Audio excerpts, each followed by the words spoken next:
네, 레위기 23장 9절부터 지금 우리가 계속 레위기 23장을 보고 있죠.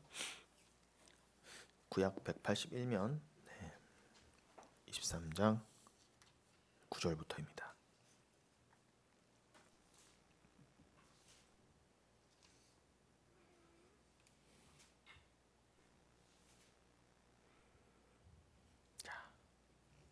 그럼 23장입니다.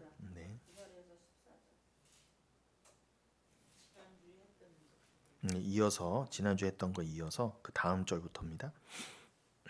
자,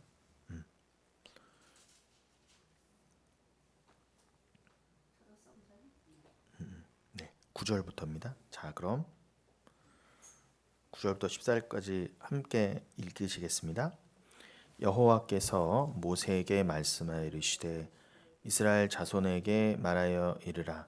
너희는 내가 너희에게 주는 땅에 들어가서 너희의 곡물을 거둘 때에 너희의 곡물이 첫 이삭 한 단을 제사장에게로 가져갈 것이요 제사장은 너희를 위하여 그 단을 여호와 앞에 기쁘게 받으심이 되도록 흔들되 안식일 이튿날에 흔들 것이며 너희가 그 단을 흔드는 날에 1년 되고 흠없는 수량을 여호와께 번제로 드리고 그 소재로는 기름 섞은 고운 가루 10분의 2 에바를 여호와께 드려 화제로 삼아 향기로운 냄새가 되게 하고 전제로는 포도주 4분의 1 흰을 쓸 것이며 너희는 너희 하나님께 예물을 가져오는 그날까지 떡이든지 볶은 곡식이든지 생 이삭이든지 먹지 말지니 이는 너희가 거주하는 각처에서 대대로 지킬 영원한 규례니라.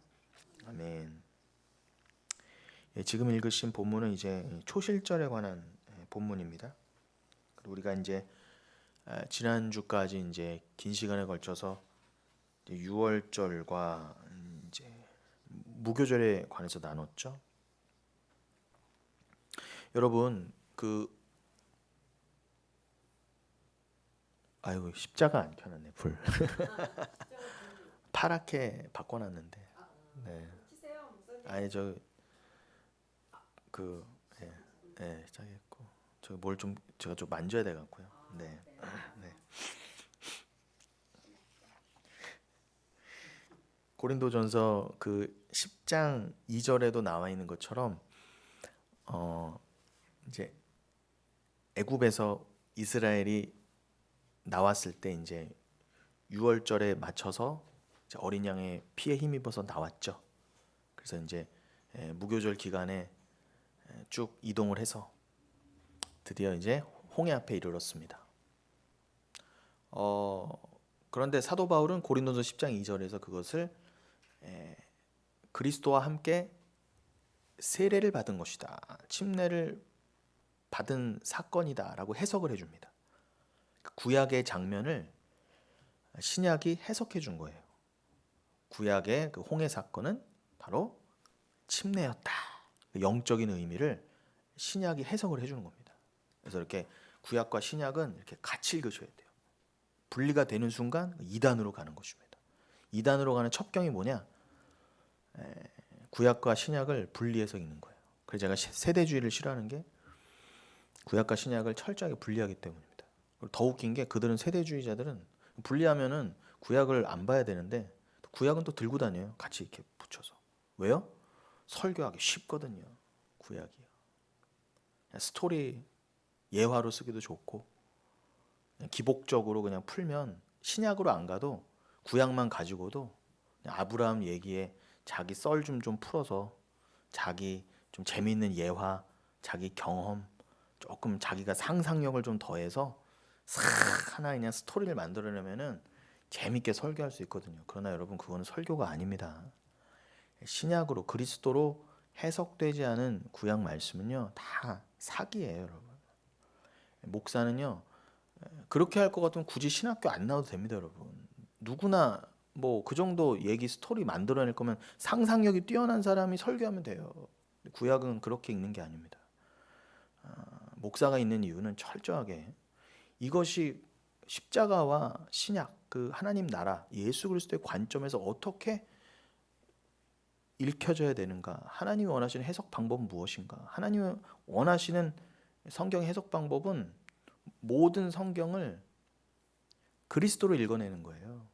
그래서 그리스도로 결론이 나야 됩니다. 그러니까 여러분, 사도 바울은 그렇게 그리스도로 해석되지 않은 성경 해석을 거짓 교사들의 가르침이라고 그랬어요. 그것은 우리들의 영혼을 좀먹고 도둑질하는 해석이라고 그랬습니다.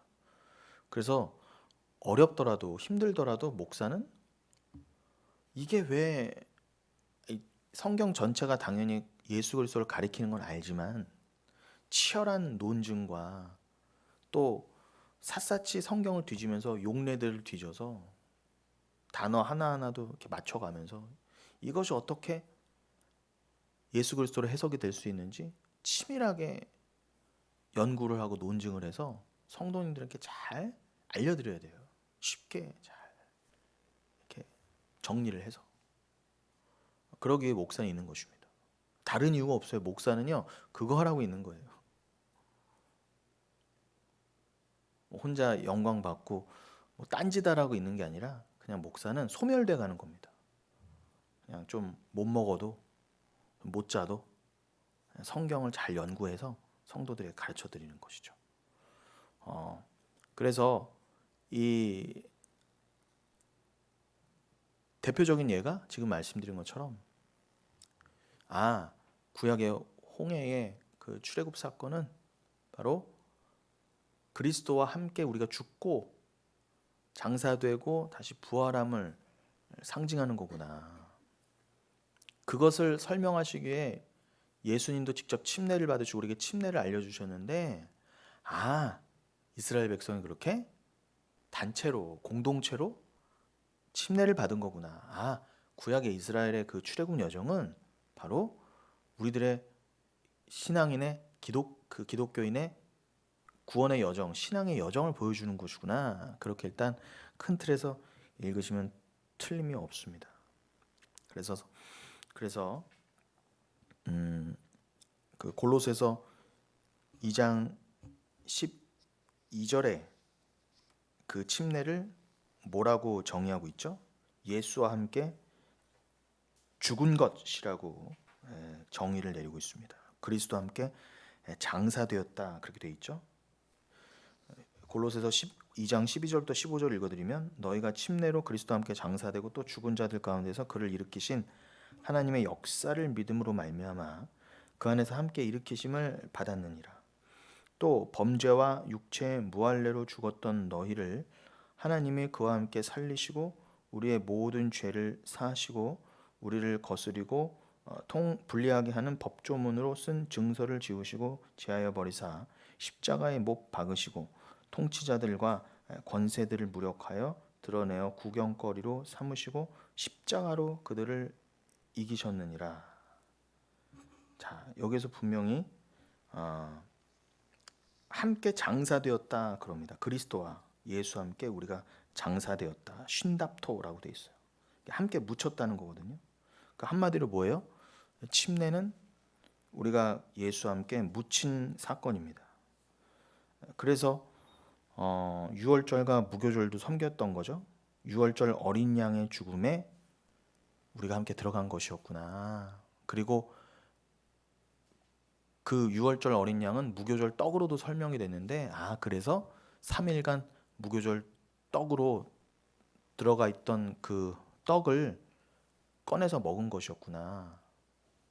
7일간 그 떡을 먹은 것은 그 떡이 예수를 상징하기 때문이었구나. 우리가 영생을 위해 반드시 취해야 될 그 양식은 우리와 함께 죽으신 함께 묻히신 예수 그리스도구나. 어린 양이시구나. 그렇게 이해를 하면 된다고 우리는 배웠습니다. 지난 시간에 긴 시간에 이어서요. 그래서 우리로 하여금 어린 양과 함께 죽게 하심이 결국 우리를 살리시는 하나님 아버지의 구원의 유일한 방법이셨던 거예요. 우리가 지난 주일에 찬양을 부르면서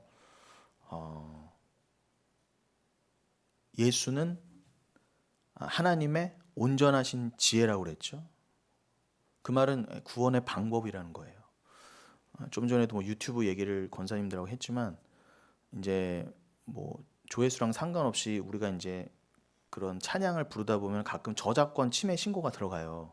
유명한 찬양이다 보니까 그런데 그 저작권자가 아주 그냥 이렇게 또 넓은 아량으로 또 개척교회에서 또 귀한 찬양을 쓴다고 하니까 넓은 마음으로 용서를 그러니까 허락을 해준 거죠. 그래서 우리가 사실 그런 찬양도 마음껏 부르는 거죠. 사실 뭐 조그만 개척교회에서 그런 찬양 부른다 그거 하나하나 다 따지고 그러면은 저작권자도 바쁘신데 그럴 수도 없겠지만 또 예수 안에서 우리가 뭐 돈을 벌자는 목적으로 그 찬양을 쓴 것도 아니고 뭐 우리가 이제 은혜 가운데서 그 찬양의 가사가 너무 귀하기 때문에 나눴던 거잖아요. 그래서 이제 다 그렇게 주를 믿는 이제 우리 믿음 안에서 그것이 이제 허용된 것인데 아무튼 그 주일에 우리가 설교 후에 불렀던 찬양에서도 예수 하나님의 완전한 사랑이자 지혜라고 그랬어요. 무슨 지혜일까요? 돈 버는 지혜요? 세상 사는 지혜요? 그런 거 아닙니다. 성경에서 말하는 지혜는 예수밖에 말한 적이 없어요. 여러분, 예수라는 지혜, 예수로 말미암는 예수에 담아두신 하나님의 지혜예요. 어떤 지혜입니까? 우리 측에서는 어떠한 지혜를 내놔도 어떠한 지식을 내놔도 어떠한 똑똑한 사람도 스스로 구원받을 수 있는 사람이 없었어요. 예수를 모르고는. 예수의 어린 양의 보혈로 말미암지 않고는 아무도 하나님 앞에 갈 수 있는 방법을 스스로 가질 수 있는 사람이 없었어요. 그래서 하나님께서 그러신 거죠. 예수님께서 내가 길이요 진리요 생명이기 때문에 나로 말미암지 않고는 아버지로 갈 수가 없다고 그러신 거예요. 그게 바로 유일한 구원의 지혜의 방법이라는 겁니다. 그러니까 하나님께서 여러분에게 우리에게 예수 그리스도를 허락하고 내어주시지 않았다면 우리 측에서는 스스로 우리 잘남으로 내가 이런 지혜가 있으니까 내가 이런 지식이 있고 돈이 있으니까 내가 스스로 천국 가야 되겠다 해서 그 길을 낸 사람이 아무도 없었다는 거예요. 그래서 예수는 어떻게 해요? 하나님의 구원에 관한 유일한 지혜라는 것입니다. 그러니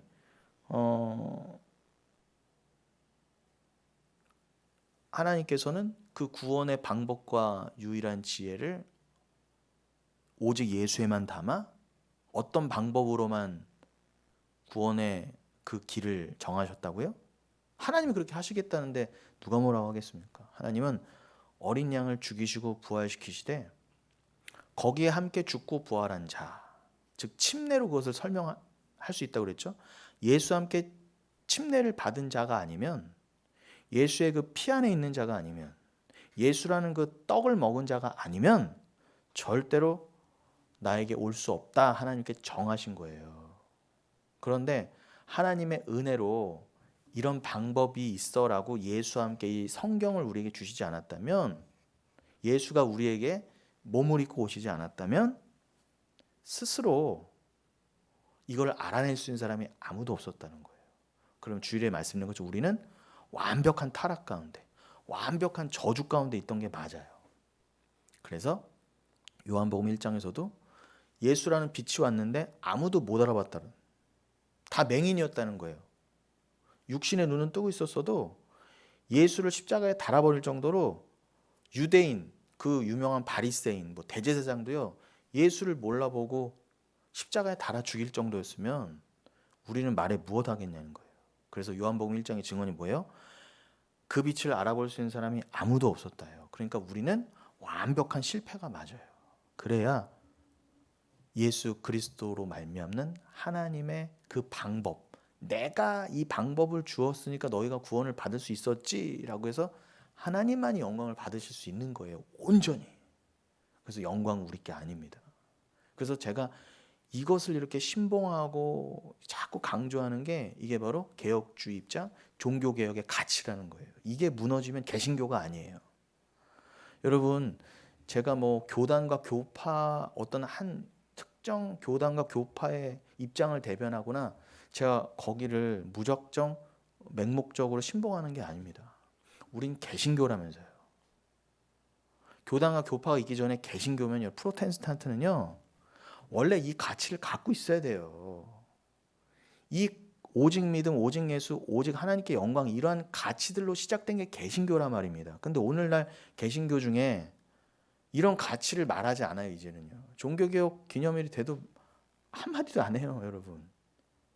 여러분 잘 보시는 유튜브 한번 보세요.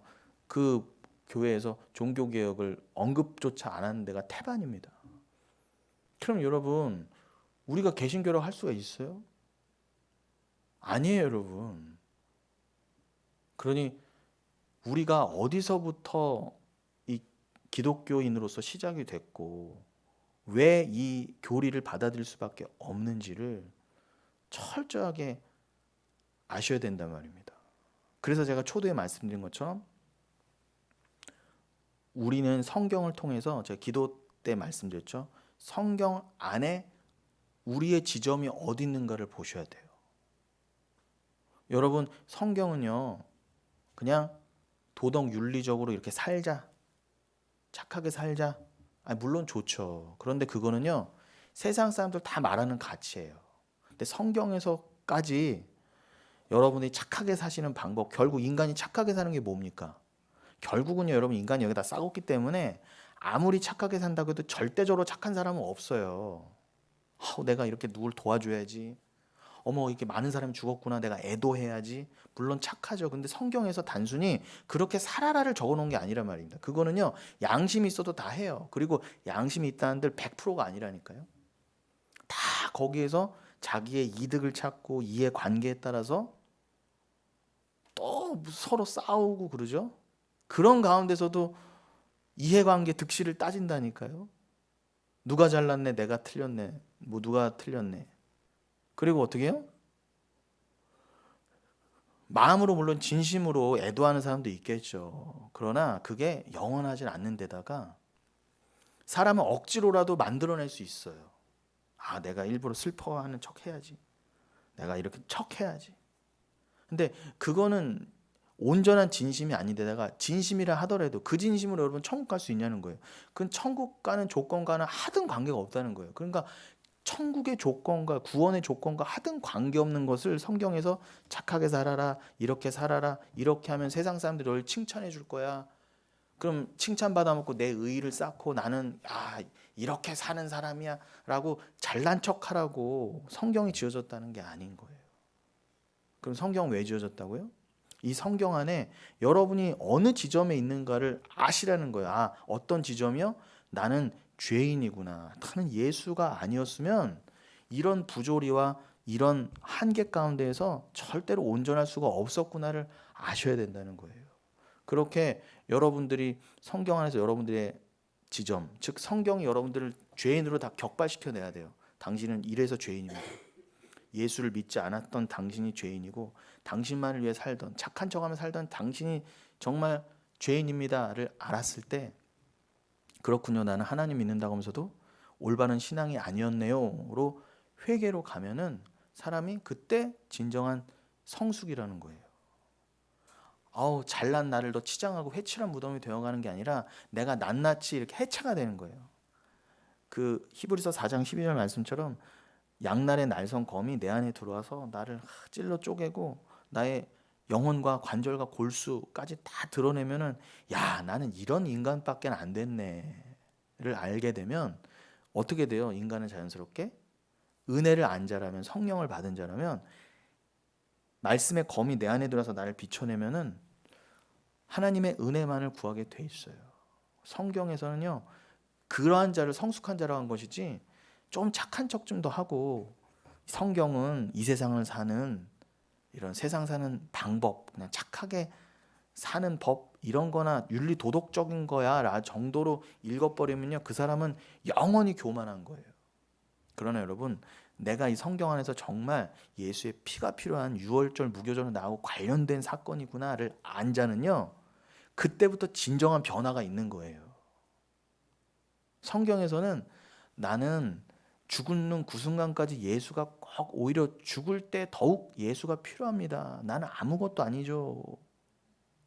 내가 이렇게 이뤄놓은 곳들, 내가 내 삶에서 드러난 것들, 이건 내 거 아니죠. 다 주님으로 말미암는 거죠. 라고 겸손히 가는 자를 성경에서 진정한 변화된 자라고 하는 것이며, 난 아니에요. 이거 내 거 아니에요.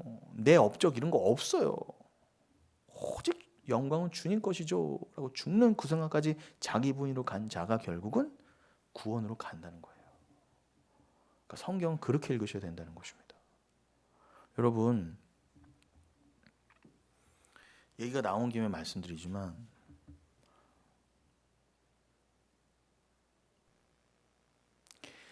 요한복음 16장 8절로 9절에 뭐라고 합니까? 성령이 오신 이유를 뭐라고 그래요? 성령이 오신 이유.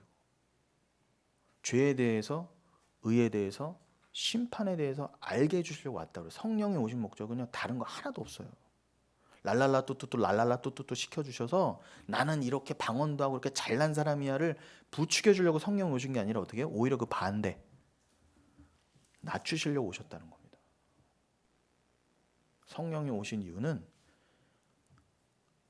죄가 무엇인지, 의가 무엇인지, 심판이 무엇인지를 깨달아 알게 해주시려는 거예요. 여러분, 죄, 지금 내내 말씀드리잖아요. 그러니까 죄가 언급되지 않는 설교와 성경에서는 틀렸다는 겁니다. 내가 이렇게 예수를 잘못 알고 있던 죄인이었구나. 내가 자기 부인이 아니라 자기 확장으로 가던 내가 정말 죄인 중에 괴수였구나. 바벨탑 맨 꼭대기에 있던 자가 바로 나였구나를 알게 되면 의인은 없나니 하나도 없어요. 다 죄인이라는 거죠. 그걸 알게 되면 어떻게 해요? 그래서 하나님이 유일한 의인이신, 하나님의 유일한 구원의 방법, 지혜로서 예수를 나에게 주실 수밖에 없었구나. 그러면은 의에 대하여 아는 거잖아요. 의에 대하여 알려면, 정말 하나님의 의에 대하여 알려면 먼저는 죄에 대해 알아야 된다는 거예요. 내가 죄가 뭔지를 알아야 의를 좀 붙잡아 보죠. 근데 성경에서는 그 의를 붙잡지 않으면, 예수라고 하는 의를 안 붙잡으면 복이 없다, 구원이 없다 그러지 않습니까? 아무리 돈 많이 벌고 오래 살아도 너가 의를 안 붙잡으면 그건 저주야라고 그러지잖아요. 그러니까 성령은요, 그거 알게 해주시려는 거예요. 그럼 심판에 대해서는 어떻게 하는 거예요? 내가 죄인인 걸 모르고 의에 대해서 모르면 영원한 심판이구나. 그걸 알아서 순간순간 이 삶을 살면서 하나님이 마치 백신처럼, 여러분들도 지금 권사님들 다 독감 백신도 맞으셨죠? 그럼 백신을 맞으면요, 한 하루 이틀은 좀 힘들어요. 그러나 그 힘듦을 통해 어떻게 해요? 독감을 면할 수 있잖아요. 그런 것처럼 하나님이 여러분에게 백신을 놔주시는 거예요. 고난을 통해서. 그럼 여러분이 고난과 아픔과 힘듦을 통해 어떻게 해요? 내가 천국을, 쉽게 말하면 내가 천국을 반드시 가야 되는구나, 영원한 심판과 저주에 떨어뜨리지 않게 하시려 하나님 정신 차리라고 백신을 놔주신 거구나 라고, 이 땅에서 그 순간순간에 이 땅에서의 심판과 같이 느껴지는 그 아픔을 겪어내면서 눈물을 흘리면서 어떻게 해요? 내가 면제받은 영원한 심판, 영원한 눈물, 영원한 저주가 이거 내가 지금 겪고 있는 건 비교할 수 없는 것들이었구나. 내가 여기서 빨리 이걸 배우고 내가 영생 동안에는 그저 기쁨과 감사함과 찬양으로만 나가야지, 내가 영원토록 슬피 울며 이를 갈며 내가 영원히 아파할 수는 없지로 가시라는 거예요. 그래서 여러분에게 백신과 같은 아픔과 기도 제목이 허락된 줄 믿습니다. 이게 우리가 믿는 개혁주의예요. 그런 여러분, 다른 교회에서도 예수 얼마든지 말할 수 있어요. 요즘 예수도 말하지 않지만 어떤 분이 캐나다에서 그러더라고요. 한인교회를 가보고 현지교회를 가봐도 종교개혁에 대해서 발언하기는커녕 성경 하나 읽어놓고 예수 한마디도 얘기를 안 하더래요. 기가 막혔대요. 근데 그거를 아무도 문제라고 여기질 않는 거예요. 다 그런가 보다. 그럼 교회가 왜 있고 교회에 왜 모인지도 모르는 거예요. 솔직히 요즘 오늘날 교회가. 우리 교회니까 맨날 예수 얘기나 하죠. 그러나 여러분, 예수 얘기나 할 때가 좋은 걸로 아십시오. 이제는 예수 얘기 안 해가요, 점점요. 그런데 여러분, 다른 교회도 뭐 예수 얘기를 한다고 칩시다. 성당도 십자가 걸어놓습니다. 그런데 성령을 받은 자가 성령을 받은 증거로서 죄에 대해, 의에 대해, 심판에 대해 처절하게 깨닫고 매 설교마다 그거에 대해서 찔림을 받지 않으면 예수 그리스도에 대해서 아무리 들어도 무감각해져요, 여러분. 예수 믿으세요, 여러분. 건강해지고 돈 많이 벌고 그냥 이런 식으로만 나가거나 그냥 중언부언하는 것처럼 예수피 하는 것처럼 그냥 예수 그리스도를 막 말할 수는 있어요. 그러나 그걸로는 안 된다는 거예요. 그러나 단 한 번을 예수 그리스도를 외쳐 불러도 죄에 대해, 의에 대해, 심판에 대해 아주 그냥 절절하게 깨달은 자는 예수 그리스도 한 번을 불러도 눈물이 터지고요. 그 예수를 내 생명으로 가질 수 있는 거예요. 그런데 죄에 대해, 의에 대해, 심판에 대해 알지도 못하고 건드려지지도 않고 다뤄지지도 않는 설교 속에서 그런 잘못된 성경 해석과 난무하는 가운데 그냥 있다가 그냥 예수 들으면 그냥 그건 부적처럼 느껴지고요. 그냥 공허하게 헛도는 그냥 머리에만 맴맴맴 도는 관념 같은 거란 겁니다. 기독교 신앙이.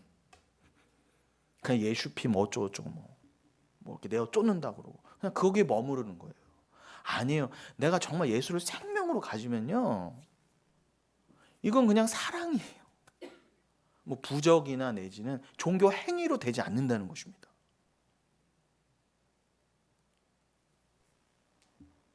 여러분, 보증, 성령은 보증이라고 합니다. 그리고 계시록 19장 10절에 보면 성령은 예언하는 영이라고 그랬어요.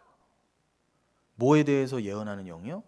예수 그리스도가 누구신지 예언하고 알려주는 영이 성령이라고 그래요. 종말의 때에.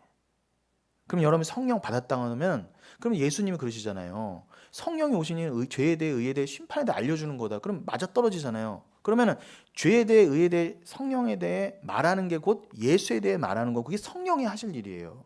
그러니까 예수 그리스도에 대해서 말을 하면서 죄에 대해, 의에 대해, 심판에 대해 말하지 않으면 그건 예수 그리스도에 관한 얘기가 아니라는 거예요, 여러분. 맞죠? 그리고 사도 바울은 내내 성령은 구원의 보증이라고 합니다.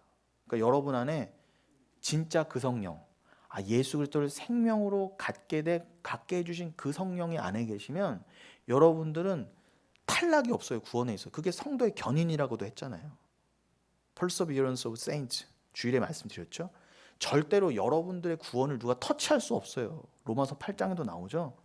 절대로 하나님의 사랑에서 예수 그리스도의 우리의 사랑에서 누가 끊어낼 수가 없어요. 그건 천사라 할지라도 악마라 할지라도 누가 감히 그걸 건듭니까?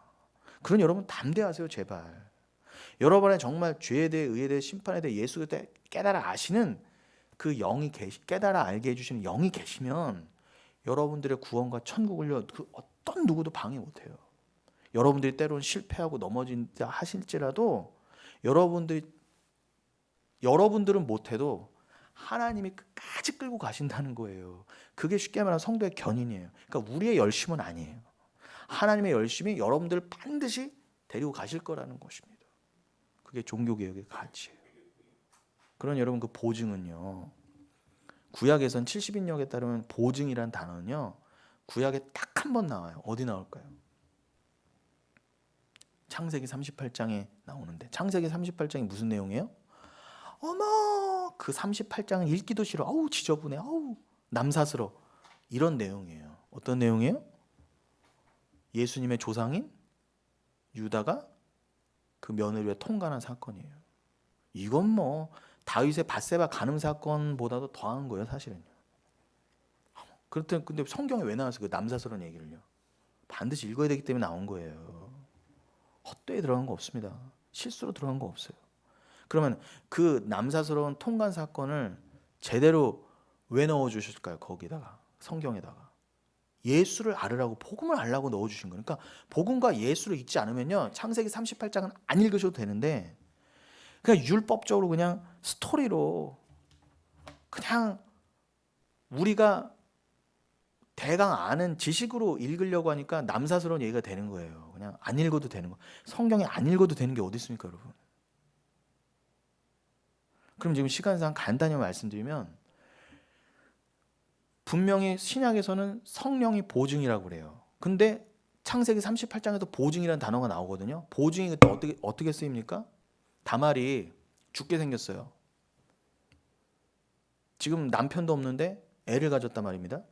당시 율법으로는 돌에 맞아 죽어야 돼요.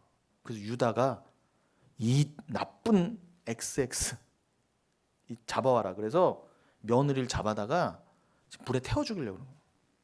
돌에 쳐서 죽이고. 율법의 잔혹한 심판이에요. 여러분, 우리가 다 다말 같은 자였단 말입니다. 우리가 다. 세상과 짝했던, 우리는 다 영적으로 음란하고 간음했던 자들이에요. 다 우리는 예수의 보혈이 아니었으면 그렇게 심판받아 죽을 뻔했어요. 그런데 그 죽을 수 있는 그 장면에서 다말이 뭘 내나요? 뭘 내놓습니까? 유대 시아버지한테 그 대신 화대 대신 챙겨받았던 게 뭐예요? 도장과 끈과 지팡이 아닙니까? 도장과 끈은 어차피 하나니까. 그러니까 아무튼 도장과 도장에 달린 끈과 지팡이를 받았어요. 여러분, 도장은 뭐예요? 당연히 인이죠. 인친다 할 때 인이에요. 보증입니다. 여러분, 계약서에도 도장 찍으면 끝이에요. 아니, 세상 계약에도 도장 한번 찍으면 끝인데 하나님 여러분 이마에다 인을 박아주셨다는 거예요. 보이진 않죠, 물론. 보인다면 심각한 겁니다, 여러분. 그럼 하나님의 인은 안 보이면서 왜 자꾸 666 바코드표는 자꾸 보시려고 그러는 거예요, 도대체? 그거 다 영적인 거예요, 여러분. 속지 마십시오. 그리고 지팡이는 하나님의 말씀을 상징하잖아요. 라메드, 가리키는 바. 그리고 우리를 인도하심의 상징이잖아요. 그러니까 만약에 다말이 그 장면에서 아버지한테 염소 새끼를 내놨다고 생각해 보세요. 원래 화대로서는요, 염소 새끼 한 마리 줘야 돼요. 근데 유다가 술 먹고 지금 뭐 줄 것도 없고, 근데 창녀랑 하룻밤을 지냈으니까 삭슨 줘야 되고, 그래서 내가 나중에 그 화대값을 준다는 보증으로 도장하고 지팡이를 준 거예요. 여러분, 지금 성경은요, 다말이 창녀같이 변장을 해서 시아버지를 유혹하고 그런 거가 잘못됐다 잘했다는 말 한마디도 없어요. 성경은 그렇게 읽어지는 게 아니에요. 그걸 율법, 윤리적으로 도덕적으로 읽는다. 그렇게 읽으면 망하는 거예요. 성경에서는 하나님이 의롭다면 끝나는 거예요, 여러분. 근데 성경에서는 하나님께서 유다의 입을 빌려 뭐라고 하세요? 다말아, 네가 의롭다 그러지 않습니까? 여러분, 그 아버지랑 통관한 여자가 뭐가 그렇게 의로워요? 근데 다말은 천국 갔단 말입니다. 여러분, 다말을 손가락질로 욕할 생각하지 마시고요. 우리가 다말이었다니까요. 그러니까 하나님 덮어놓고 넌 의인이야라고 은혜를 주시지 않았다면 우린 죽을 수밖에 없었다는 걸 배우라는 거지. 다말이 뭘 잘했네, 우리가 창녀처럼 살지 말아야 되네, 그거 배우라는 게 아닙니다. 아니, 당연히 우리가 세상 살면서 정결하게 살아야죠. 웬만하면 되도록이면 깨끗하게 살아야죠. 그런데 그냥 그거 조장하고 그거 해봐야, 제가 말씀드렸잖아요. 윤리 도덕적인 거 아무리 갖춰봐야 인간은요, 하나님 원하시는 의의 기준에 갈 수가 없다니까요. 아니, 마음으로 이미 미운 마음이 들으면 이미 살인이라고 그러고, 마음에 이렇게 남에 대해서 음욕만 품어도 이미 간음했다 하는데, 여러분 거기서 자유하실 분이 누가 있어요? 조금만 남의 거 욕심만 내도 이미 살인한 거라고 한다면, 아무리 겉으로 내가 착한 사람이야, 나는 그래도 다말처럼은 안 살았어, 난 그래도 이렇게 깨끗하게 살았어 하는 게 하나님 앞에 아무런 계수가 안 된다는 게 문제라는 거예요, 여러분. 제 말은요, 야고보서 2장에도 나오잖아요. 10절에요. 니들이 아무리 깨끗하게 마음으로 깨끗하게 살았다 한들 죽기 전에라도, 아니 죽기 전이 아니라 하룻밤이 끝나기 전에라도 딱 한 번 하나님한테 불평 한마디, 내지는 뭐 남에게 대해서 미운 말 한마디, 뭐 생각 하나라도, 말 정도도 아니에요, 생각 하나만 해도, 남을 험담하는 뭐 생각만 해도 여러분 이미 끝났다는 거예요. 그럼 우린 뭐예요? 어차피 독인 객인이라는 거예요. 하나님 앞에서는 요만큼 죄진 자나 이만큼 죄진 자나, 니들은 똑같이 죄인이기 때문에 겉으로 요만큼 드러나고 이만큼 드러나고 안 드러났을 차이뿐이지, 내가 봤을 땐 다 보인다. 니들 만약에 내가 눈 감고 있으면은 끝간대를 모르고 타락할 인간들인데 사회법이 막으니까, 양심이 막으니까 그 정도인 거지, 너가 잘났다고 내 앞에서 그렇게 착하다고 니들끼리 착한 경쟁 아무 의미 없다는 거예요. 하나님은요, 제발 좀 이걸 아시라는 거예요. 제 말은요. 우린 다 다말이에요. 한 번 범한 창녀나 10번 범한 창녀나 똑같은 창녀입니다. 중요한 건 더 편냐는 거예요. 그때 여러분, 이 내 배 안에 있는 이 새끼가, 내 씨가 시아버지 당신 겁니다라고 증거해야 되는 그때에 거기서 염소 새끼 내놓고 양 새끼 내놓으면요, 재물 내놓으면요 끝나는 거예요. 바로 죽음입니다. 왜요? 아니 다말이 옆집에서 한 마리 빌려왔을지 누가 알아요? 그 양이 내가 맡긴 양인지 누가 합니까? 염소인지. 그럼 뭐예요? 재물이 상징하면 뭡니까? 재산 같은 거잖아요. 눈에 보이는 물질이잖아요. 그러니까 하나님 앞에 나 하나님 이만큼 물질 갖고 있어요. 나 하나님 이걸로 나를 증거할게요. 내가 쌓아놓은 업적 이런 걸로 증거할게요. 내 공로 증거할게. 이러면 바로 죽는 거예요, 여러분. 심판 앞에서요. 근데 다말은 뭐 때문에 살았어요? 도장 끈 지팡이 보증 내놔서 산 거예요. 아버지가 죽이려다가 야, 그 씨가 내가 준 씨가 맞네? 라고 심판을 거두신 거예요. 여러분, 우리가 다 해산의 고통으로 똑같이 우리도 진리를 낳아야 된다면서요. 그 씨 누가 주신 거예요? 로마서 7장에서는 율법의 남편은 우리에게 진짜 생명의 씨를 못 준다고 합니다. 우리의 진짜 신랑이 누구예요? 예수 그리스도잖아요. 그래서 요한복음 4장에서도, 이건 곽신한 수집사님이 나눠주신 건데, 요한복음 4장에서도 여인이 하나 나오죠. 사마리아 여인. 5번째 남자와 살다가 깽판치고 6번째 동거나무와 살던 여자예요. 한마디로 막장이었습니다, 여러분. 당연히 음란했겠죠. 그리고 남자를 바꿔가면서 그렇게 만나도 만족함을 몰랐어요. 그 6명의 남자가 뭘 상징해요? 세상을 상징하잖아요. 어머, 저 여자 저기 6번이나 재혼했대. 그걸 탓하자는 게 아니에요, 여러분. 아니 뭐 재혼하고 몇 번 결혼한 게 무슨 상관입니까, 솔직히요. 그거 하나하나를 따지자는 얘기가 아니라 나는 그래도 저 여자보다는 나, 이거를 갖자는 게 아니에요.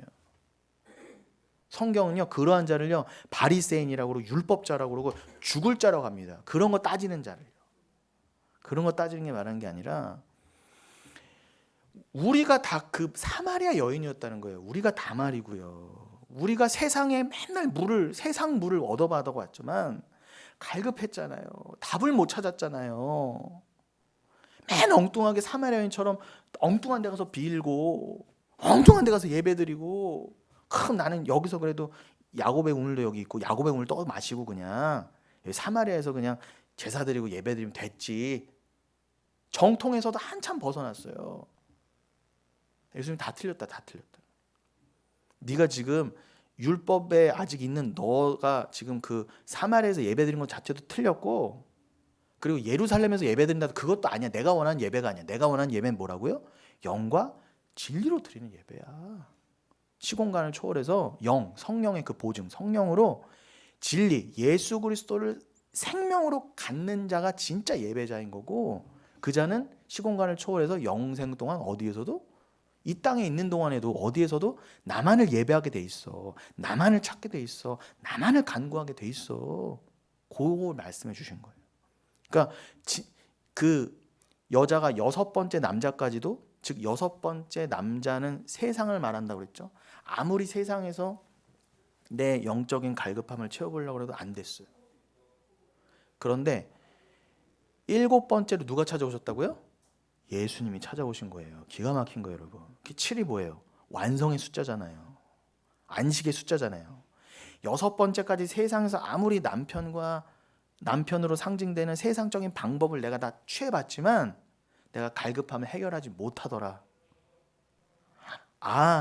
그런데 7번째 진짜 남편, 그 예수가 나한테 오시니 딱 들어맞아서 완성, 그가 주신 생수가 나를 만족해 하더라. 아멘. 이렇게 되는 거예요. 그거를 다른 말로 예수가 나에게 씨를 주셨다예요. 그래서 우리에게 남녀를 나누시고 결혼하게 해보신 거예요. 씨를 받아 여자가 생명을 잉태하는 게 그걸 통해서 예수가 우리에게 진짜 생명을 주신다는 게 뭔지 알으라는 거지, 니들끼리 결혼해서 아들, 딸 많이 낳고 잘 살아라를 배우는. 그러면 여러분, 평생 결혼 못하고 저처럼 애 없는 사람은 어떡합니까? 저는 아무 자격도 없는 거예요. 그런 게 아니지 않습니까? 그런 거 탓하는 게 교회가 맞아요? 왜 결혼도 안 했어? 왜 애도 없어? 여러분 그런 걸로 따지시면 안 돼요. 그게 정말 저주받을 판단이에요. 정말이에요, 여러분. 제가 목숨 걸고 드린 말씀이에요. 제가 좀 연약한 가운데 있고 자식이 없어서 이걸 변호하려고 하는 말이 아니라요. 저도 제 연약함을 가지고 얼마나 많이 기도를 하고 얼마나 많이 성경을 받겠어요. 제가 찾은 답은 은혜였어요. 그 사마리아 여인이 그 예수를 만난 순간, 예수라는 생수를 얻은 순간 세상이 떠나갔지 않습니까? 음란함과 자기의 세상에 대한 그 음란이 뭐라고요? 계시록에서는 세상에 대한 갈증을 음란이라고 그랬어요. 음행이 뭐라고요? 진짜 음행이 뭐 좀 음란한 짓 하는 게 음행이 아니라 진짜 음행이 뭐예요? 우상 숭배가 음행이에요. 그러니까 여러분, 나는 실컷 우상 숭배해놓은 진짜 내가 음란한 자임에도 불구하고 다른 사람 저거 좀 음란하다 그렇게 판단하시면 안 된다는 게 여러분, 다 독인 객인이라는 겁니다. 여러분, 우리가 다 다말이고 사마리아 여인이었으면 할 말이 뭐가 있겠어요? 그런데 여러분, 성경을요, 내가 다말이었고 내가 사마리아 여인이었다라고 읽지 못하면 이 성경 1000번 만번 필사까지 하셨어도 여러분과 아무 상관없는 성경이라는 거예요. 얼마나 억울합니까, 여러분? 성경 그렇게 많이 읽어도 내가 다말인 줄 모르고 용서받아야 될 사마리아인 줄 모른다면 그건 정말 저주 중에 저주인 거예요. 차라리요, 내가 진짜 창녀였다가 나같이 이렇게 더러운 자를 하나님이 이렇게 구원해 주셨구나. 그래서 예수님이 세리와 창녀하는 밥을 드신 거예요. 근데 잘난 바리새인들은 저 예수가 어떻게 세리와 창녀와 밥을 먹냐, 요것만 따지고 있었어요. 우리는 그러면 안 돼요. 절대로. 우린 교회잖아요. 여기에 누가 와도 여러분, 심지어 여기 진짜 창년이라는 사람이 와도 우린 품어줘야 돼요. 동성애자가 와도 품을 수 있어야 돼요. 우리 교회는요. 정말 여러분, 내가 더 음란한 자였다는 거 잊지 마십시오. 여러분, 절대 여러분들은 그런 판단을 다 선악과 따먹고 죄인 되어서 판단했던 걸 내려놓고 누가 와도 예수 살, 그렇지, 그 상대방을 보면서 나를 보여야 되는 거예요. 나의 연약함을 보고 말씀을 통해 내가 정말 죽일 자였다는 걸 보셔야 돼요. 차라리 진짜 창녀짓 하다가 나는 정말 예수를 믿을 수밖에 없구나 절절하게 깨달은 그 창녀를 하나님이 구원해 주시지, 나는 창녀 아니에요, 나는 잘났어요, 난 깨끗하거든요, 이런 사람 다 지옥 같다는 거예요. 그걸 반드시 기억하시기 바랍니다. 그래서 다말이 어떻게 살았다고요? 내 배 안의 씨가 당신 씨입니다. 아버지가 죽일 수가 없는 거예요. 야, 내가 준 씨가 맞구나. 그럼 우리 안에 들어온 씨가 뭐예요? 말씀이라고 하는 씨, 성령이라고 하는 씨가 내 안에 있잖아요. 여러분이 진리까지 낳으셨다면, 여러분이 예수 믿으세요? 굳이 노방전도 안 하셔도 여러분의 삶으로 예수를 드러내셨으면 여러분 이미 진리를 낳으신 거예요. 그럼 여러분 안에 주신 그 씨 누가 주신 거예요? 성령이라는 보증 여러분 안에 누가 주신 거예요? 하나님 아버지가 주셨잖아요. 그러니까 여러분 아버지가 여러분을 심판할 수가 없는 거예요. 그럼 여러분 심판대 앞에 가서 뭐 내놔야 된다고? 하나님 앞에? 다말이 그 유다 앞에서 도장 끈 지팡이 내놓은 것처럼 여러분들은 하나님 앞에서 하나님 나한테 인쳐 주셨잖아요. 하나님 주신 씨가, 당신이 주신 진리의 씨가 맞잖아요. 예수 맞잖아요. 당신이 나에게 말씀 주셨잖아요. 이렇게 나가셔야 돼요. 그러면 사시는 거예요. 그때 불심판 피하시는 겁니다. 그럼 여러분, 구약에서 그렇게 말한 게 그걸 왜 설명하셨다고 38장을, 창세기 38장으로요? 보증이 뭔지를 설명하시려고요. 그럼 여러분 답이 나왔죠. 보증이 뭐예요? 우리에게 보증이 떨어졌으면 다말이 뭘로 드러났어요? 창녀로 드러났잖아요. 유다는 뭘로 드러났어요? 뭐가 잘했어요? 유다가요. 예수의 조상이면 뭐하고 부자면 뭐합니까? 뭘로 드러났어요? 아내 죽은 지, 본처 죽은 지 한 달도 안 돼서 창녀랑 놀아났는데 그 창녀가 심지어는 자기 며느리였어요. 어머, 남사스러워. 여러분, 성령이 오시면 우리를 다 발각시키는 거예요. 넌 죄인이야. 넌 이런 존재야. 너는 예수 피를 받아야 되는 존재야. 성령이라는 보증이 와셔서 하실 일은 그거밖에 없어요. 그럼 성령이 와셔서 뭐 하신다고? 우리를 낮추시고 겸손케 하시는 것이지, 랄랄라 뚜뚜 랄랄라 뚜뚜 나 이런 사람입니다, 영광 받으라고 자랑질하라고 성령이 오신 게 아니라 말입니다. 여러분들은 제가 오늘 이거 창세기 38장을 할 생각은 전혀 없었는데 얘기하다 보니까, 그러나 여러분 이게 본질이에요. 결국 이거 모르면요 우리가 예배를 드릴 필요가 없어요. 사실요. 이게 안 통하는데 우리끼리 백날 예배하면 뭐합니까 여러분? 솔직히요. 이 은혜가 안 통하는데, 제가 추구하는 바는 오직 은혜 오직 성령인데 이거 안 통하는데 여러분하고 저하고 맨날 성문답하고 동문서답하면은 수요로 주일로 금요로 새벽마다 모여서 예배한들 무슨 소용이 있겠어요. 그래서 제가 여러분에게 힘드시지만 아프시지만 잘 아직 소화가 안 되시더라도 제가 개척까지 한 마당에 뭘 더 두려워하고 뭘 가리겠습니까? 그러니까 이거를 던져드려서 여러분들이 잘 아멘으로, 지금은 어려워도 아멘으로 결국 화답하게 되실 여러분들이랑 저를 믿고 던져드리고, 여러분들 그렇게 아멘으로 화답하실 때 저는 제일 기쁘고 보람이 되고요. 그럴 때 저와 여러분 정말 더 진실한 가운데 진짜 예배를 드리고 말씀 나눌 수 있는 거예요. 그때는 우리가 진짜 가족이 되는 거예요. 예수를 이미 나눴는데 혈육보다 더 가까워지는 거예요. 그럼 제가 우리 권사님들이 정말 어머니 같아지는 거고, 더 우리 권사님들이 더더욱 가족 같아지는 거고, 밥 한 술을 먹어도 더 맛있는 거고 같이. 그러나 이거를 안 나누면요 아무리 조선호텔 가서 밥을 먹어도 의미가 없어요. 그러나 이게 나눠지면 여기서 마른 떡 한 조각을 먹으면서 라면 한 젓가락을 같이 먹어도요 복이 되는 거고 기쁨이 되는 것입니다. 위로가 되는 것이고. 그래서 이 무교병, 즉 말씀이란 떡이 가리키는 바, 그 내용이 어린 양의 희생, 여러분에게 또 주어진 보증, 그 성령이라는 것을 잊지 마시기 바랍니다. 그래서 그렇구나, 그 출애굽한 이스라엘은 그래서 나에게 이렇게 의미가 있는 거구나. 그래서 그 의미를 또 알려주려고 하나님께서 사도 바울을 통해 신약 성경을 만드시고 고린도전서 10장 2절이나 골로새서 2장 12절 같은 말씀도 우리에게 주신 거예요. 그러니까 여러분들 앞으로 이제 뭐 절기는 물론이고 계속 저와 이제 성경 공부를 해가실 때 이걸 이제 장착하시는 거예요. 그냥 귀에 못이 박이도록. 구약과 신약은 같이 가야 되는구나. 성경은 서로 같이 설명을 해줘야 되는구나. 반드시 어떤 성경, 특히 구약은 예수 그리스도로 결론이 나야지 이게 올바른 성경 해석이고 바르게 읽은 거구나. 그렇게 가셔야 돼요. 그러면은 창세기 38장 유다 다말 사건보다 더한 걸 읽으셔도 다 여러분 은혜를 취하실 수가 있는 거예요. 이거 넘어가야지, 이런 거 없어요. 이게 말씀이고 예수인데 남사스러워 넘어간다면 그게 말이 됩니까 여러분? 그러면 여러분 예수를 천국에서 만났을 때 남사스러워 이렇게 되는 거예요. 그럼 천국도 못 가실 뿐더러 그렇게 남사스럽고 생판 남 같은 예수랑 어떻게 영생을 사시려고 그래요? 그냥 보는 정도가 아니라 하나 되어 사셔야 되는데, 내가 예수고 예수가 내가 돼야 되는데. 그러니 여러분 우린 다 담을 허물어야 돼. 말씀에 대한 편견을 없애셔야 됩니다. 그래서 이제는 다 편견을 없애시고 제가 다시 하나하나 이렇게 쌓으려는 거예요. 그래서 조금 시간이 걸릴 수 있어요.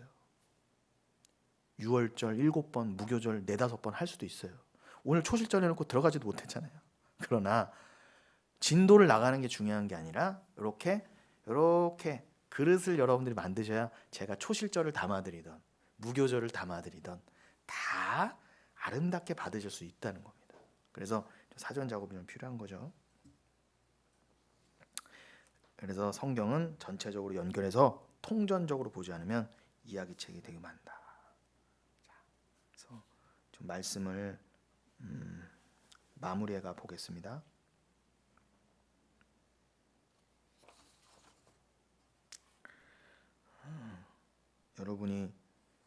그래서 이거를 계속 깨달아 가신다면, 은혜 가운데 깊이 나아가시게 되면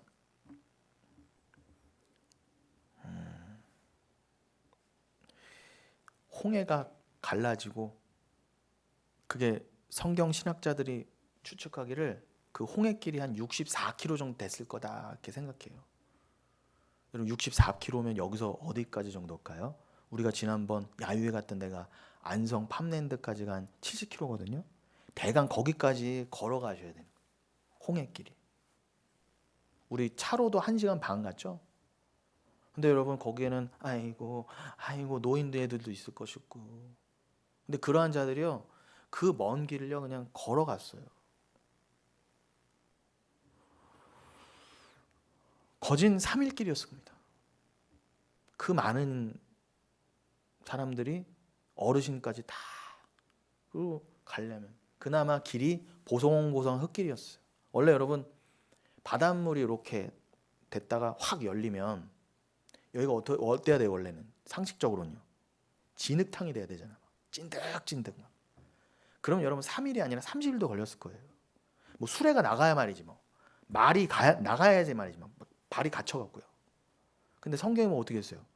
언제 거기에 바닷물이었냐는 듯이 쫙 갈라졌는데 여기가 다 보송보송한 마른 땅이었다고 해요. 뭘 상징하겠어요, 여러분? 창세기 1장에서는 마른 땅은 씨가 심겨지는 땅이요, 씨가 심겨져 열매가 맺히는 상징이죠.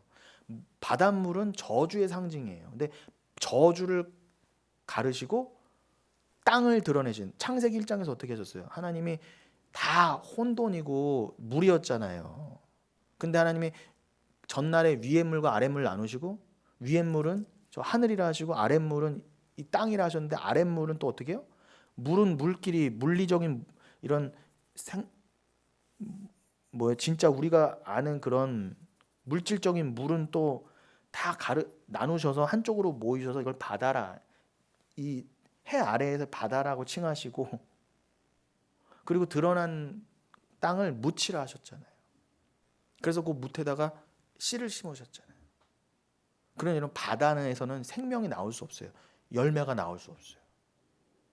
그러니 하나님이 저주를 물러가게 않으셨다면 생명이 나올 수 없었어요. 그런 것처럼 이 출애굽과 홍해 사건은 바로 창세기 사건을 기억하라 해요. 내가 바다를 가르고, 누구만 하실 수 있어요. 바다를 가르시는 거는 바다야 물러가라 모여라 하는 건 하나님밖에 없구나 물론이고요. 그 드러난 무태에 그 백성들이 어떻게 해요? 그 침례의 길을, 보송보송한 길을 그냥 걸어간 거예요. 기가 막히지 않습니까, 여러분? 그냥 고생하지 말라고 그렇게 그냥 단순히 하신 게 아니라 창세기를 기억하라 했던 거예요. 창세기 기억하면 뭘 기억하게 되는 거야? 당연히 계시록까지 다 기억하게 되는 거고, 창세기가 계시록은 뭐라고? 알파 오메가는 예수를 기억하라는 거예요. 다른 거 없습니다. 그런데 여러분 그 길을 가는데 그래도 마른 땅이었지만 여러분 그 70km 가까이 되는 거리를 걸어간다고 생각해 보세요. 그게 침례의 길이면서 곧 우리의 인생의 길이잖아요. 힘듭니다. 고난이에요. 그러나 멈출 수도 없고요. 되돌아갈 수도 없어요.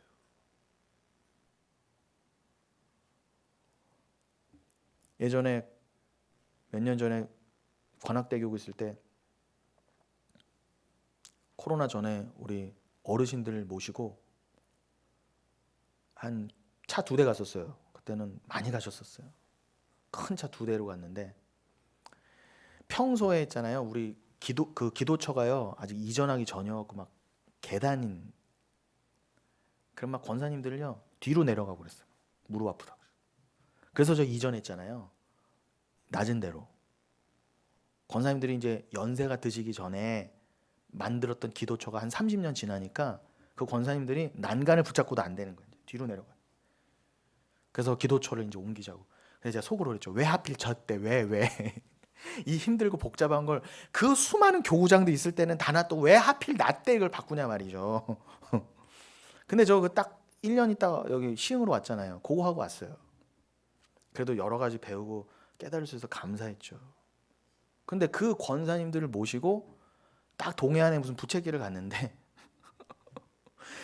아무도 몰랐어요. 부채길을 가다가 뭐 대로다로 올 수 있거나 좀 짧을 줄 알았어요. 웬걸요.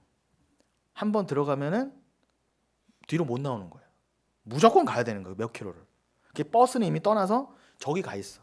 그러니까 권사님들이 돌아오셔도 버스도 없는 거예요.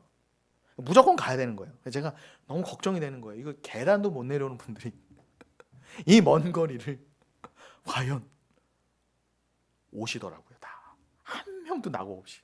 깜짝 놀랐어요. 제가 여러 가지를 깨달았습니다. 여러분, 우리 갈 수 있습니다. 구원의 길을 갈 수 있어요. 힘 주십니다. 그러나 그 과정은 때로는 힘이 들어요. 그 부채길 가는데 너무 힘들더라고요. 저도 힘든데 어르신들은 오죽했겠어요. 근데 어떻게 해요? 울면서도 가는 거예요. 진짜. 근데 알고는 못 가. 여기가 이렇게 길고 뒤로 못 돌아가고 버스님이 갔다 그러면 그거 세 가지 알았으면요, 전부 다 출발할 때 어떻게 해요? 안 출발했어요. 생각도 안 했을 거예요, 권사님들. 근데 그냥 모르고 출발한 거예요. 그냥 모르고 가는 거예요, 여러분. 알고 가는 길 아닙니다. 그러나 가게 돼 있어요. 그리고 주님은 그 길을 다 알고 계세요. 그래서 제가 이건 기적이다. 그러니까 뒤로 못 가고 어차피 가야 된다는 거 아니까 울면서도 간 거예요. 여러분, 때로는 우리가 이렇게 힘들 수도 있어요. 그러나 그 홍해 사건은 우리 곧 이스라엘이, 영적 이스라엘이 예수 그리스도가 무덤 속에 계신 것을 미리 경험하며 죽는 과정이어서 이렇게 힘든 거예요. 죽는 과정이라니까요. 내가 죽는, 내가 묻혀야 되는 곳인 거예요. 그 길은 여러분. 자기 부인의 길이 그래서 어려운 겁니다. 그러나 함께 가자고 하는 거, 그래서 그게 종교개혁의 가치란 그러면 다른 게 아니라, 그리고 이렇게 내가 너희를 살려냈다, 내가 내 피로 너희를 살려냈다라는 것을 경험하셔야 돼요. 그래서 고통스러운 거고 피가 난무하는 것이고 고난의 떡 무교병이 난무하는 거예요. 그러나 그러면서 우리는 쉼없이 또 어디 불평을 내놓잖아요. 이스라엘 백성들도 그랬어요. 야, 우리가 죽을 데가 없어서, 장지가 없어서 여기까지 끌고 와서 우리 고생시키냐? 우리 권사님들도 입이 대빨 났었어요, 진짜. 이런 데를 노인네들 데리고 왔다고 막. 근데 다 건너고 나니까 다들 얼마나 좋아하셨는데요. 아우, 오길 잘했다 그러고, 목사님 수고하셨다 그러고, 아유, 아까는 나한테 막 그렇게 뭐라고 하셨으면서. 그러나 내가 왜 죽어야 했는가? 나는 왜 예수 안에서 그렇게 죽어야 했는가? 그걸 아시면요, 불평은 뭐였다고? 내가 살만한 가치가 있고 내가 아직 살아있다는 증거예요. 그러나 하나님이 그 불평 속에서 여러분을 다 죽여가시는 거예요. 아, 내가 그냥 죽어야 되는구나. 그래서 여러분들이 그렇게 내가 없음이었구나, 내가 먼지조차도 안 되는 존재였는데 불평이 많았구나. 그러니 우리는 교회에 잘난 사람으로 모이는 게 아니에요. 근데 잘못된 교회들은요, 다 잘난 사람만 있어요. 아니에요. 우린 다 겸손한 사람만이 모여서 나는 예수로만 살았다를 고백하면서 서로 보듬어 가는 거예요. 위로해 가면서. 창녀가 와도 그래요, 내가 당신보다 못하면 못했지, 내가 당신보다 잘난 거 하나 없습니다. 오죽하면 당신이 이렇게 연약한 가운데 떨어졌다가 그래도 하나님이 어떻게 당신을 이런 그런 삶 가운데서도 부르셨군요. 하나님, 우리 같이 찬양합시다. 이렇게 가시는 게 맞고요. 그리고 여러분들은 개똥밭에도 굴러대니까 이 땅에서 언제까지 살겠다는 마음이 이제 점점 나아지죠. 어떠한 처참한 상황에 떨어지더라도, 그냥 어려운 지경에 처하시더라도 감사가 나올 수밖에 없어요. 죽음 앞에서도 초연해질 수 있고요. 나는 이미 벌써 죽어야 했고 이미 죽은 자입니다.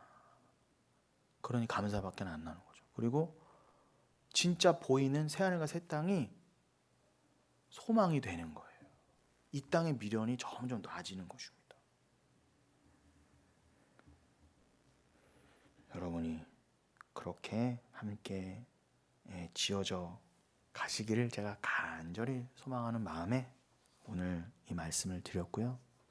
그렇게 아름다운 신앙의 삶의 모습으로 우리 권사님들께서 이 부족한 종을 위로해 주신과 동시에 이 교회를 든든하게 세워가 주시기를 예수님의 이름으로 축원드리겠습니다.